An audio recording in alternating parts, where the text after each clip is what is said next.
Hey parents, Ryan here. If you're looking for some devotional ideas for your children at home, Cecelia Bingham has just the thing for you. She's got a great idea you can practice with your kids. It's a craft idea, it's a devotional idea, it's about creation and God's love for us all wrapped up into one. Check it out.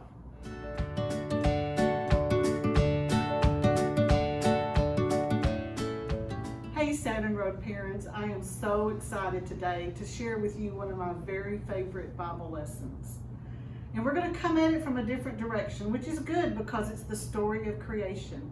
And we've all read that so many times and heard that story, but I think this will be something different for you. As we go through this, I'm going to give you ideas, and we'll provide more ideas in the links that we send you, but ways that you can customize it and make it really fun for your family and their personalities and interests. I think we're going to have a good time going over this. Every year, scientists and explorers discover thousands of new creatures. Isn't that amazing that they're still discovering new creatures that we knew nothing about? We can find out even more, it seems like, in the years we have right now and ahead, because we are able to discover the deep trenches of the ocean and reach into the more remote parts of the jungle. It's amazing what they're discovering. And you can see what some of those discoveries are. If you go out and Google new creatures discovered, a lot of things will pop up. But we're also going to insert some links for you that you can pull down to save you some time to go find some really funny and amazing creatures. We're going to give you a few little ones to look at right now just as a sample. So here they are. You looked at all those creatures. Weren't they incredible? And that's just literally the tip of the iceberg. So we're going to look at a little bit more about this in the days of creation. We're going to use an arch shape, and we've got a copy of that too. And it shows the first 6 days of creation. When you look at that arch, you'll see that on the left side down below, there's 1, 2, and 3, representing the first 3 days of creation. But then when you look at the right side of the arch, the numbers go backwards. It's 4, 5, and 6, starting from the right-hand side. There's a reason for that. All the things on the left-hand side of that arch, those are the days that God was preparing. The right side of the arch is when he was decorating what was prepared. So you'll see how it lines up. In a few minutes, we'll show you our arch that we did on the floor, and it will make a lot more sense. Okay, now let's go over this creation arch. Don't be scared when you look at all these busy things on the floor. It'll all make sense in a few minutes. Be sure and turn to Genesis chapter 1 and read along each verse as we cover that day.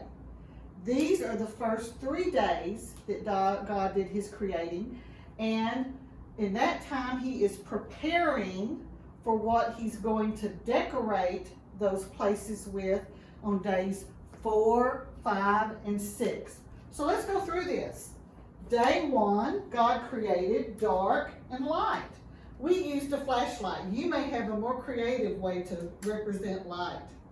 On day 2, God created the oceans and all the water and the sky, which we represented with our cotton ball cloud. On day 3, he created the land and plants. Any of these things you can use cloth you might have. You might even have a t-shirt or anything else that you can use to represent the different things. On day 4, God decorated what he had created on day 1. In that dark, he put the moon and the stars. And in the light, he created the sun. Isn't that a neat way to look at all of this? On day 5, he decorated the ocean and the sky with fish and birds.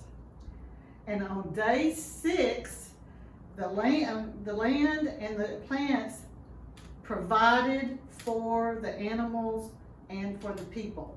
Some people say, why weren't the plants just decoration?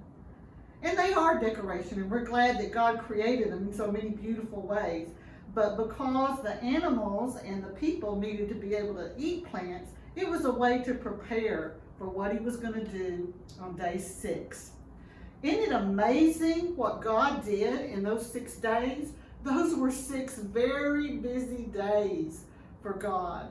So go over that with your family and just talk about all the amazing things that God did and how everything fit together just perfectly. He provided for every creature just what they needed in such amazing ways.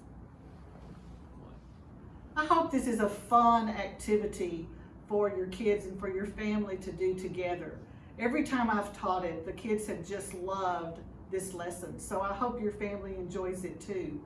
When you get through creating your arches, whether you do them individually or together, share those, talk about it, talk about what an amazing thing that God did. Talk about some of your favorite creatures that you maybe know about yourself or that you've seen as you look through the pictures. And talk about all those things and how incredible it is that God could create so many different things and make it all fit together, where everything had a place to live, something to eat, and a way to live their life. But most of all, God provided for us, for how he wanted us to live. So just thank him for all of that. Have a prayer as a family, and just rejoice in what a beautiful creation we have and all that God does to show us how many ways he cares and loves us.